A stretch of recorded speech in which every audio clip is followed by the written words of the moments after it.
Hello, YouTube. Welcome to Startup Business Q&A. I'm going to go live with Instagram and with Facebook as well. And hello to everyone on the podcast. So Instagram, hello there, and hi there to welcome to everyone. In fact, Facebook is live now as well. So it's Startup Business Q&A, episode 119. I feel like doing something really special. Or every week is special, right? But something extra special this week. Next week, even for episode 120. So maybe a better or an interesting location or something like that. Sun Cloverleaf, hello, and Daphne Toynton, good to see you here. Thanks also to Facebook. Let's just check you can hear me okay. You don't need to see that side if you're on Instagram. There you go. So we're live everywhere. And today's very interesting one because I sent out a question at the weekend saying we're going to do a session on pitching prospects. So does anyone have any questions for that? And what's fascinating is when you ask someone, when you ask a set of people on something, normally they give you lots of different ones. What's crazy is overwhelming. I got loads of DMs and a few comments as well. Essentially, everyone asking pretty much the same question. So it's kind of weird, but I get it. Everyone's basically saying, so what's the process of pitching prospects, please? And I think what's interesting is that just shows after 109 or 118 episodes, it would have been up to last week, that whilst you can look at different themes each week and you can have different questions come in on them, there are some areas where often it's just that fundamental that feels really unknown for people. So when it comes to pitching people, unless you know, people tend to suggest they don't really know. And I think it's interesting that on the subject of pitching prospects, the general consensus, this is what I get from people who are sending messages or interacting with each day, is this is the bit where they get a bit stuck. This is the bit where it's like, oh, now I need to pitch people. Isn't that a particular skill set that's required? And that's not my territory. So unless I think the general perspective is this, and please jump in and message if you feel it otherwise, but the general perspective tends to be, unless it's something you know about and do, then it's something I don't get and don't understand. And what I want to do today is have as a bit of an objective for myself, really, is give us the objective of let's try and exit this with the outcome being that you get that it actually can be very simple. And I'm going to try and make this very action-based. This is what I normally do each week anyway. But that's really, really important to me. Hi, everyone, to start with, who's popping in. So Brandy, Sherry, Daniel, Zach, Corey, and everyone on Instagram and over on YouTube as well. And thanks, everyone, again, as usual, for listening on the podcast. Just a couple of notices first. Firstly, on Wednesday this week is Entrepreneur Business Live London, November. It is free to attend. So it's free to listen to the speakers. So Dot Lung flying in from Barcelona via Tel Aviv. Also Chilang Geiger from Washington State. They're talking about using social platforms to build communities. I'll be speaking as well. There is free beer all night as well. So you're pretty much winning if you come for free. If you're unable to make it, of course, as usual, exclusively to those of you who are in the Entrepreneur Business group on Facebook, you can listen for free to all of the speakers there. So let me put it out there. So if you have any questions about pitching prospects, please do put them in the comments. But today's going to be slightly different because almost everyone who sent me a DM or who commented asked the same question, which is basically, what is the approach? What are the rules? Someone said, it feels like it's cold calling, but with rules, but I don't know the rules. Someone said, step by step, how do you close through a pitch? And someone asked, do you pitch every time someone asks you what you do? I think there's some variations here, but let's go through this. It might be a bit of a shorter session today, but I really, really want to be clear that there's a number of kind of steps. So I'm going to cover a few things. I thought I'd write some notes for myself, actually. First, we're going to cover warming and earning the right. Then we'll look at wins, not features. That'll be made clear. And then we'll look at asking as well. Those are three main components when it comes to understanding how to pitch people. I'm going to work on the basis that you don't know the person you're approaching, because that's the harder approach, because of course there's no connection or anything like that so far. So I think what we need to be aware of is that the first thing to understand is the last thing that that you will need in order to get deals or to close prospects. The thing you need overwhelmingly, more than anything else in the world, is trust from the party that you're pitching to. So I've sold in various guises professionally for almost 16 years now. I'd like to think I've done enough of them, literally tens of thousands of pitches across the years, to know some basics. And one thing that's for sure is if you come across in any way underhand or dodgy, especially in 2018, when anyone's everyday world includes being pitched at, even if it's just subtly or passively by adverts, they are being pitched all day long. It didn't happen as much in the past. Perhaps you might 15 years ago go to your office, right? You might have been pitched through an advert on the side of a bus or something, but you really wouldn't have been having things thrown at you quite as much. You wouldn't be getting these adverts in stream in line with your messaging apps, for instance, on your mobiles. That kind of thing just didn't happen then. Whereas nowadays we're very, very, very conditioned to being sold to the point that we actually ignore those things. We kind of overlook them as if they're not there. With this in mind, we need to be aware that anything that seems dodgy, because people's radar for this kind of thing is so good nowadays, we need to make sure that we are coming across as not dodgy. With trust in place, you can actually ask someone for a deal or to do something, and you tend to get a good result. But there's something very important at the beginning. If you're taking notes, this is the essential part. To begin with, you need to understand that you must warm and you must earn the right. Warming is about breeding that platform from which trust comes out, which is familiarity.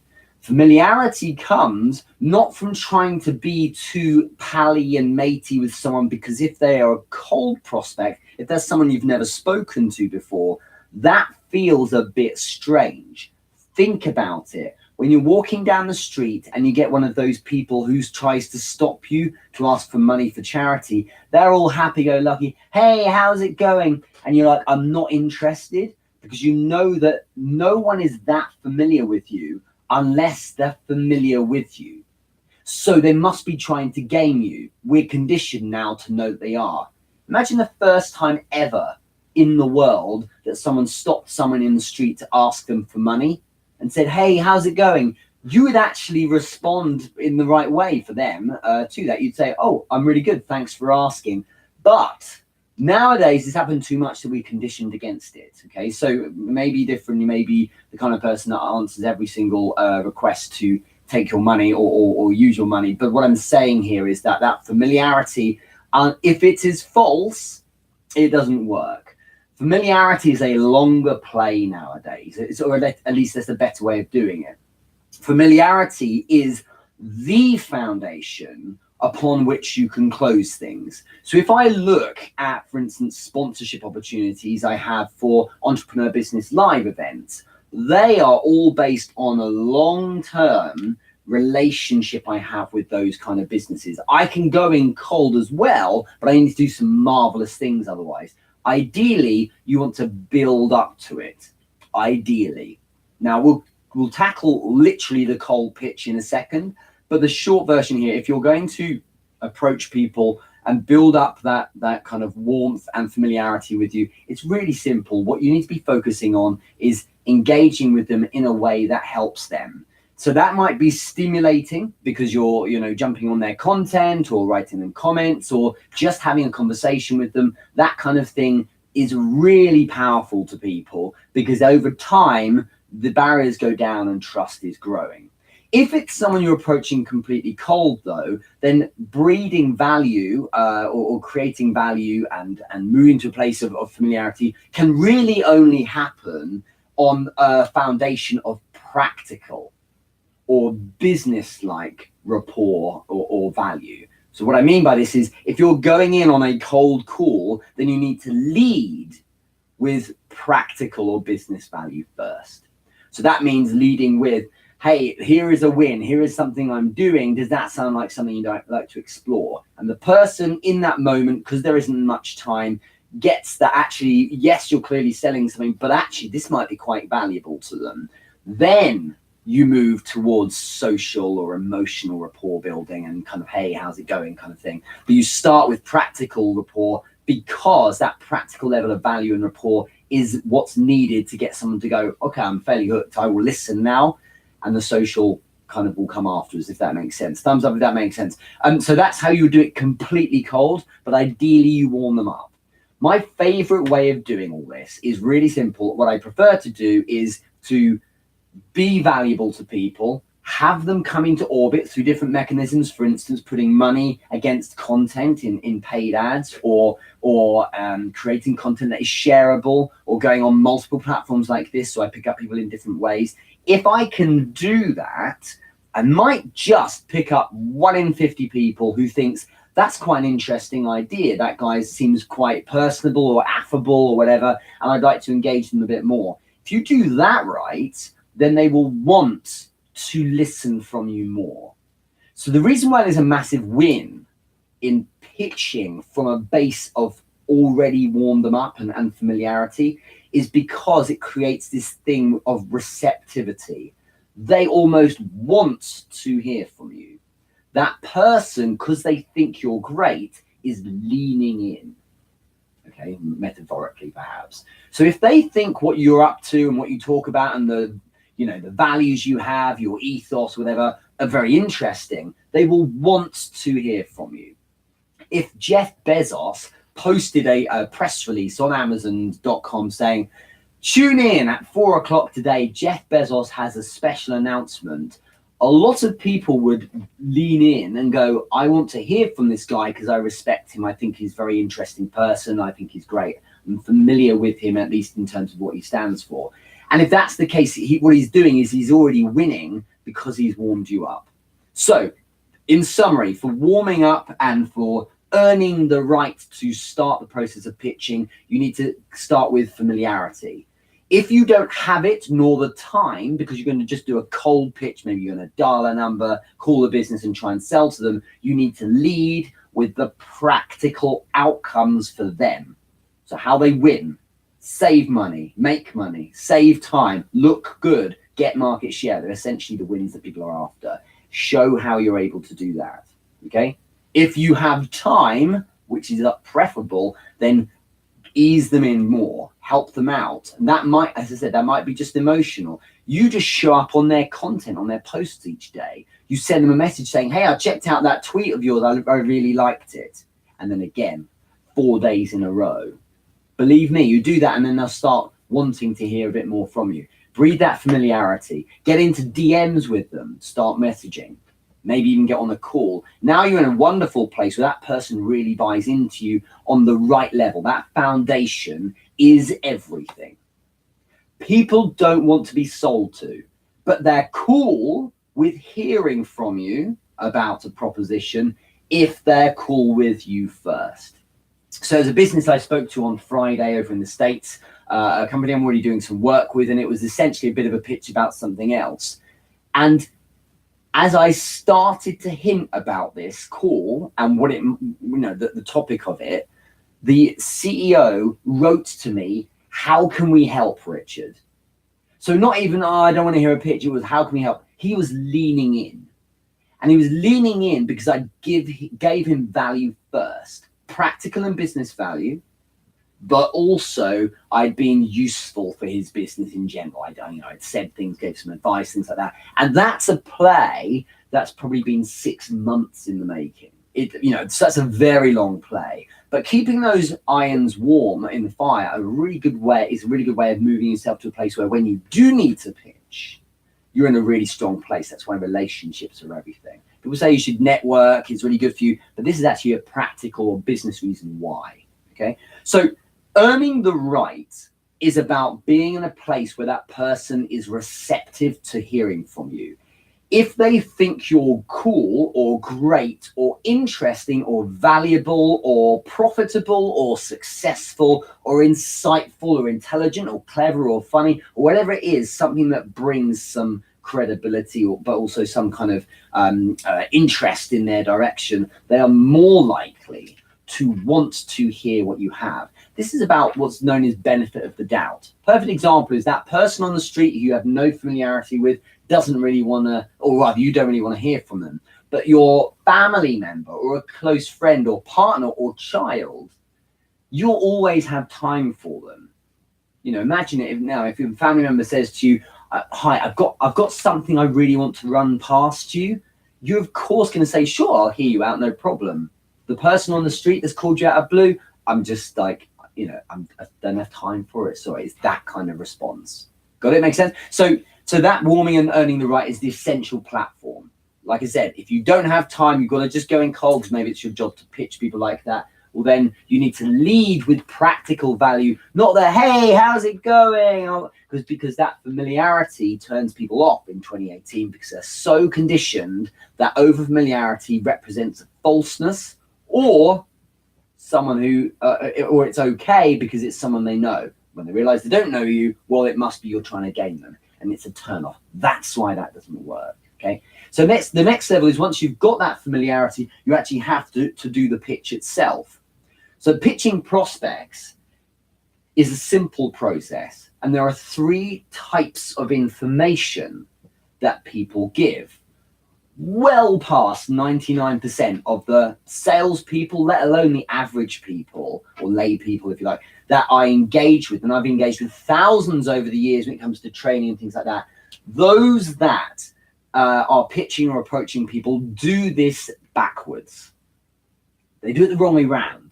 And I'm going to explain why in a second. So in short, what we've got is 3 areas of knowledge.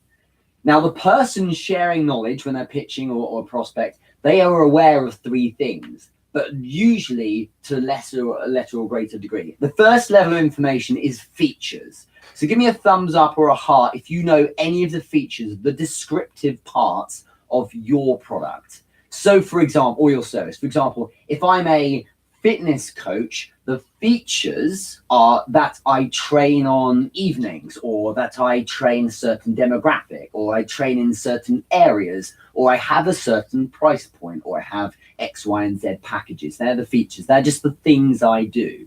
They're not selling anything. They're just the features. This is called an FAB chart if you're going to draw it out. The second level of knowledge is the advantages. So it's taking those features, right? And what it is saying, right, where are the competitive advantages, obviously over competitors. So if I train on a Tuesday, then it's only an advantage if my competitors don't train on a Tuesday. Otherwise, it's no longer an advantage because everyone does it. Got it? If I am running a magazine and I'm selling advertising in that magazine, then my subscriber base is just a number of people. But it's an advantage if I have more of the right people than my competitors. Okay? A car I'm selling, if I'm selling a Ferrari, a feature of my Ferrari that I'm selling is that it is fast, right? An advantage is that it's fastest, or it's faster. There's a huge difference. Now, here's the problem. Most people, when they're pitching, they move from feature to advantage. And they think that selling the advantage is full selling of the benefits of the product. It's not. And here's why. An advantage only gives you a certain amount of information from which someone, the salesperson or the prospect, has to do some additional working out. You might think this is absurd, but you have to use a bit of brain power, and you need that prospect to want to do it. So what I'm saying is, if I say, hey, there's this Ferrari I'm selling, it is a fast car. That is just a feature of the car. It is the fastest car. That is now an advantage. The problem is, if I leave it there, what I'm expecting or hoping for is that the buyer, the prospect, will say to themselves, wow, it's the fastest car. What that means is that if I have the fastest car and it matters to me that I look good with a fast car being the device to do that, this is the product I should be buying. But what that requires is for the prospect to join the dots themselves. It's your job to join the dots for them. And here's the thing, you need to join the dots for them, because unless you've earned massive right for them to say, do you know what, I'm going to work this all out myself, that you're not going to get anywhere, because they need to feel like they want to engage in your product. If they don't enough, you need to spell out the wins for them. So to try and get this simple, when you're pitching a prospect, you need to explain the wins. We talk about features and the advantages of those features, but the final set of knowledge is the benefits. This is called an FAB chart. The benefits, a better way of understanding the benefits, are the wins for the prospect. So ask yourself, if you're writing out your product features, so the things you offer, then you're writing out the advantages over your competitors of each of those features. Ask yourself now, what are the actual ultimate wins of each of those, having those advantages? Because that is what the prospect is actually buying. You do not buy a Ferrari when you buy a Ferrari. You do not buy a fast car when you buy a Ferrari, the feature. You do not even buy the fastest car when you buy the Ferrari. That's the advantage. What you're buying is looking good. That is actually the outcome. That might sound cute, but that's the reality. People buy for emotional reasons, and it's about looking good. Okay? It may be because you're also trying to save time, because, hey, you can get places faster, but there are things called speed limits, right? But the point is that you're buying it because it makes you look good. The outcome of buying a car that has the advantage of being the fastest is you look good. That is what you're actually buying. For instance, when I do sales training for businesses, I'm not selling them sales training depending on who I'm speaking to, I'm actually selling them their time back, because they are buying someone who does the training for them, and someone also who will make the money. So the angle, if I'm pitching a company, is not, hey, I do lots of training, and I do training on, LinkedIn strategy, and I do training on how to position yourself. They are features. And actually, people don't care about that unless they happen coincidentally to be in the market for your product right now. What they're actually buying is you giving them their money back and their time back. So what you're saying is, I can generate you money and I can generate you give you your time back, obviously in a more elegant way. But the point is, if you align yourself with those wins, that is what they're ultimately buying. Now, here's the problem when it comes to pitching on the features and the advantages and the benefits. At best, it seems most salespeople I've encountered over the years, they go through features, which is their comfort zone describing their world, and they might get to advantages and leave it at that.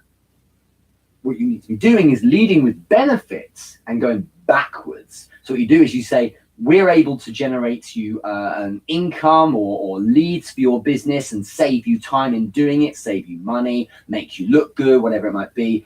And we achieve that because we have these competitive advantages. So I move back from benefits to advantages, okay? If you happen to be pitching a prospect who is so receptive and combined with being a total nerd, they're interested in understanding what's underneath the bonnet, going, but actually, out of interest, what are the features? I mean, how does that work on the granular level? Then you go through and explain all the detail.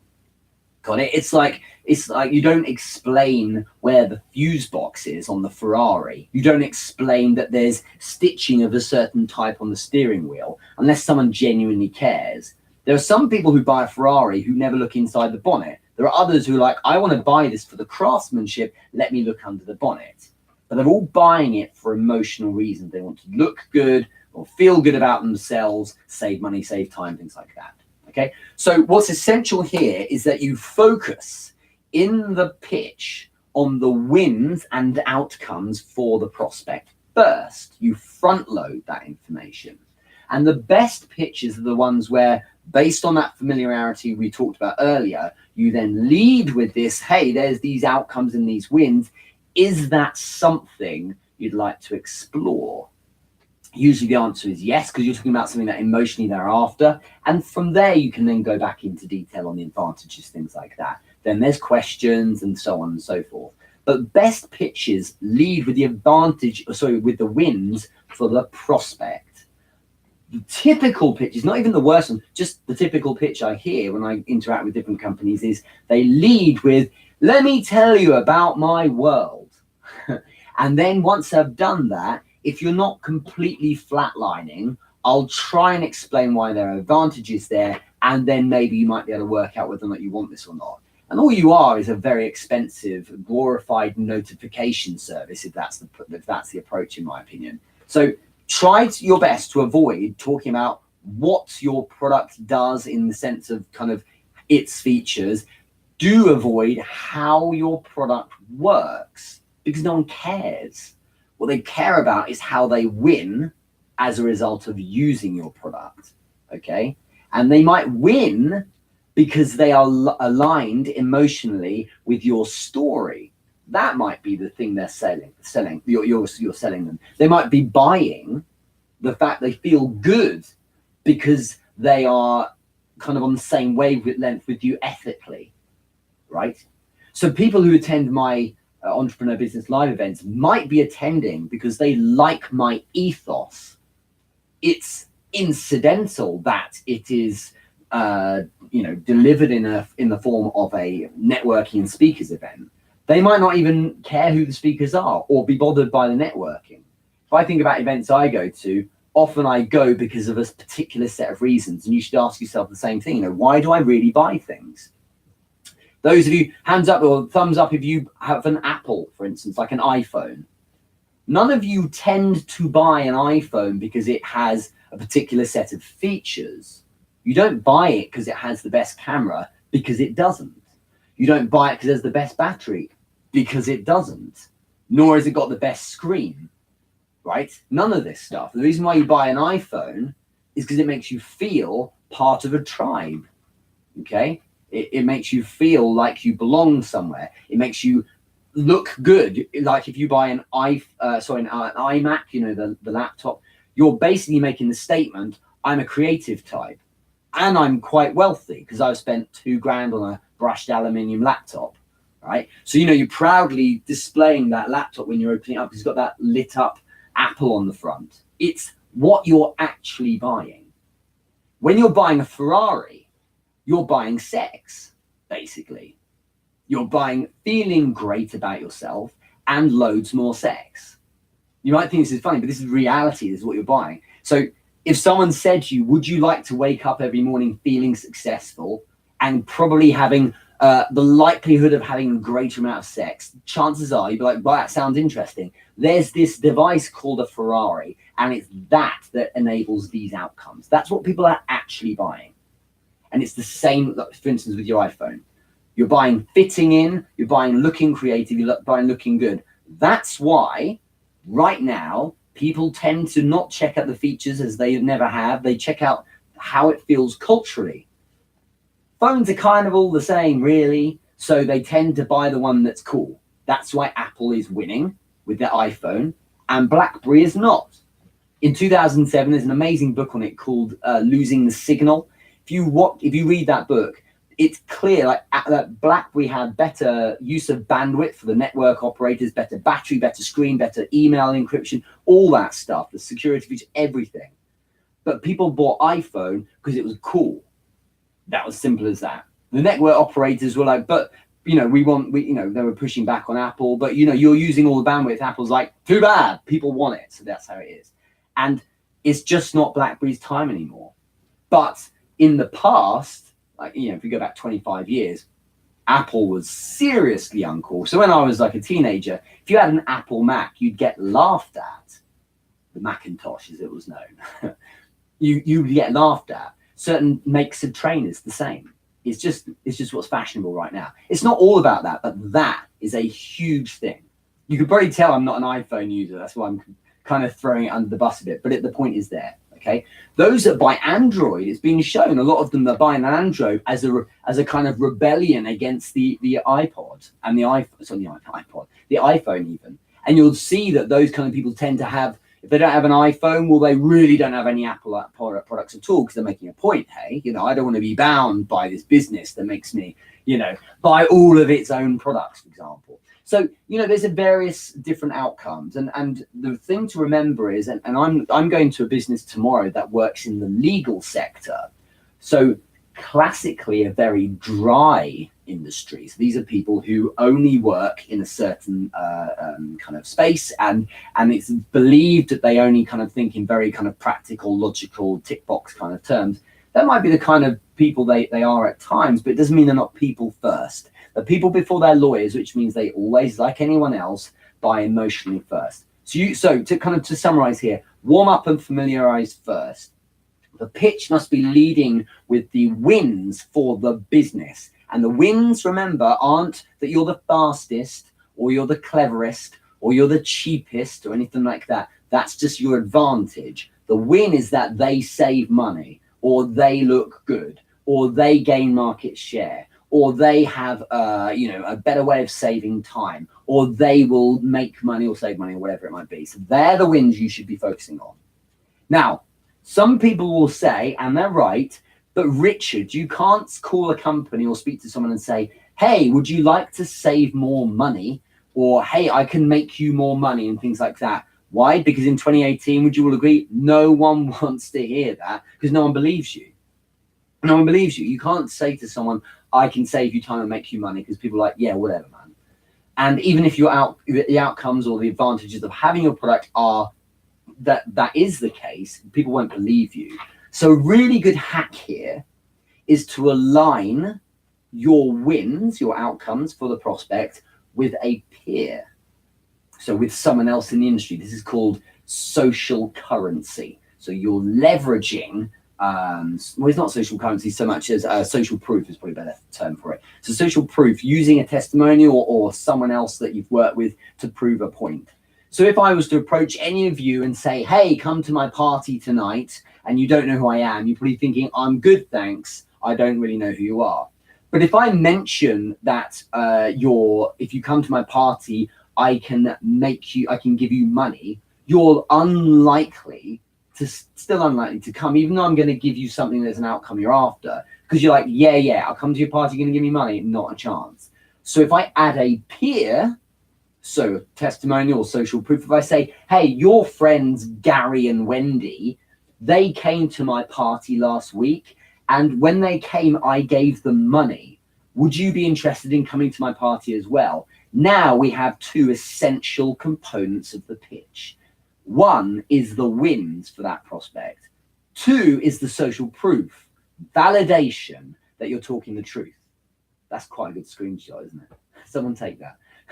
But the point I'm making here is if you're not going to be believed, certainly their friends or peers that they are into or believe in or have validated, that they're saying that this is truthful or good, it makes a big difference. You see what I mean? So if you don't trust the person who's pitching you, but you trust your friend and they've bought from that person, well, then they've gone through the pain of checking if this is nonsense. Do you see what I mean? So that is how you do it. A simple approach like that. So leverage peers. So a little formula: peer plus win equals lots of interest. Okay. So that's how I would focus on wins, not features. And then asking, when I imagine it, a foundation of familiarity. Now I add in the fact that I'm working with peers, or I've spoken to people who are interested in the space. Oh, I haven't got any testimonials and no one's bought my product yet. Fine. So sell it for free for a bit, get some people saying, hey, this is really cool. And then you've got some people to talk about. Okay. So my point is, if you can get to that point, then the ask, so is this something you'd like to do, is far easier. And here's the final hack for the ask part, which is, if you want to close someone, don't ask only once at the very end. Warm them up. Lots of little asks along the way. You want to build this bank of yeses as you go through the call or through the meeting or whatever. And I think a famous example, I can't remember who it was now, was someone who sold cars for a living. And what he did was when someone came to the car lot, as he started warming them up, he would offer them a drink. And he was getting them to say yes, because he was closing them on a drink. He was getting that person to buy into him to say, okay, yeah, cool, let's do it. And most people say, no, don't worry about it, it's fine, because they don't want to be sold to. But if you get to the point when someone would buy a drink, would take a drink from them to kind of bed them in, then you knew it was in the right place. At the very start of your pitch, there is a moment when you need to do what's called a pre-close. A pre-close is so important, because once you've got that bit done, it's so easy from there. So your pitch, remember, you're warming up, then you're giving them the wins or outcomes, then you simply ask the question, and I would use these words, is this something you'd like to explore? Or something like, in principle, or as a concept, does that sound like something that would be of interest? I'm not saying, do you want to do it? I'm saying, would you like to look at that further? Remember, if I've got a bit of familiarity combined with talking about other people in the industry who have won from buying my product and the outcomes or wins for them, the bits they're actually interested in, not features or advantages, I'm very likely to be in a place where that person said the word yes. And when they say yes to a pre-close, to the kind of the in principle, yeah, sure, I'd like to hear, then what you've just done is you've closed them on what's called your value proposition, your proposition of value. Once you put that in at the start, you basically are in a place where they're like, well, yeah, I mean, in principle, I'd like that outcome. In principle, yes, Richard, I would like more sex and I would like to look good. Yes, this is something that could help me. So once you get into that point, then you can say, well, come in then. There's this thing called a Ferrari. Let me show you it. Okay. So that's the kind of the premise behind it. And taking that approach makes sense. So asking at the end, once you've built this catalog of yeses, should be fairly straightforward, because you've now warmed them up. The important stuff is at the start. Familiarity, wins, ideally with social proof, and then an ask in principle if they'd like to explore more. So it's a nice, gentle, no pressure approach. Okay. It is psychological, it's manifesting the concealed, just put on Instagram. Thank you very much for all of the messages there. Let's look on Facebook, anyone written here. Matt and Richard was the main man. Yes, thank you very much. Judy Fox. Judy, what have you written here? I needed my iPhone because of connecting on FaceTime with my kid, and it had to be easy to talk to him. So sometimes it's about one feature and only one feature. For some buyers, so it was emotional from that point from this buyer. I remember when I was 16 or 17, so this would have been over 20 years ago, getting my first mobile phone. And the tariff was really punitive. It was something like 45p a minute on phone calls, and 12 pence a text message. So you basically didn't use it. And it was a heavy brick, and it had like a little 2-line LCD display on it. And it was by BT Cellnet at the time. And I got that phone because there was a deal where if you could have one other number where you could make free calls. And I had a girlfriend at the time who got the same phone, so we could have free calls to each other. That was the reason why we got it. So totally, like you said there, Judy, it was emotional reasons. If I get this phone, I can save money and I can speak to my girlfriend loads, and that is good for me. Okay, so that is what I was buying. Connecting with my girlfriend and saving money was what I was buying. It happened to take place through a device called this phone and this particular tariff, and that's why I got it. Okay, it was ridiculous tariff, but it worked for the set of needs I had at the time. So it's a really good point there, Judy. What has anyone else written? Do it again, Richard. Okay, there you are. Makes sense, says Dot Lung. Thank you very much. Venu Morgan. So how about selling for the first time with any social proof? Without any social proof? Absolutely. If you haven't got any social proof, then you need to play the longer game ideally. And I've done this. The cold approach with no social proof is difficult. Focus heavily on the practical wins for that person. So you want to do is say, here are the wins and here are our advantages. You kind of need to get on with it. But another thing to do is to talk about the kind of the potential for them as well, because potential can be very compelling. So if you're not leveraging social proof of other users that have used your product, if this is your first ever pitch, you talk about what they could have as a result of using it, and using that kind of language forward thinks for them. It allows them to visualize working with you a little bit harder that way. But that's why it's worth saying, hey, you know, I'm here to offer something for free. I had to start with offered 2 weeks for free because I knew that people would be like, yeah, go on then. And then, you know, you end up with an opportunity to close them because they love you, but also, you know, you've got social proof right away. So I would be focusing on getting that as soon as you can. You can even use social proof of people who haven't bought your product. Just ask people, say, it's fine. If you don't want to buy it, no problem. Just out of interest, in principle, does it sound good? And if someone says, yeah, it sounds good, then you can just say, because now you've got social proof. You know, I was speaking to someone earlier and they were saying, this sounds really good. There you go, I've got social proof. Doesn't mean they bought it or not, but that's a way of leveraging it. Other questions. Daniel's written, build on a series of small yeses, you're right. Sherry Gonzalez, involving them creates cohesion. Absolutely.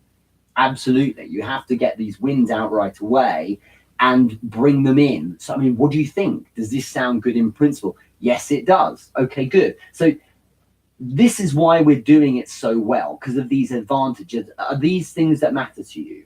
Explore those wins.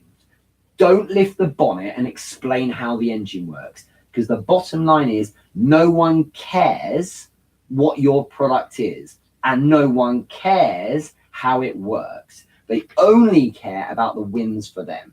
So focus on that first.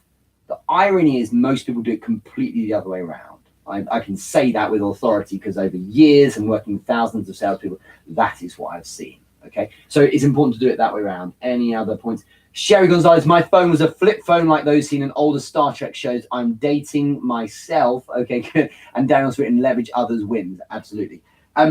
Does this help? Hopefully it does. Thanks so much for all the good feedback there. I think there was someone who's written a question on Facebook saying, do you pitch every time someone asks you what you do? There's a feeling if you're in a commercial mindset, oh, okay, I want to pitch them because they've approached me. If someone's like, oh, cool, you know, what are you into? It's tempting to throw yourself at it and say, hey, let me explain what I do.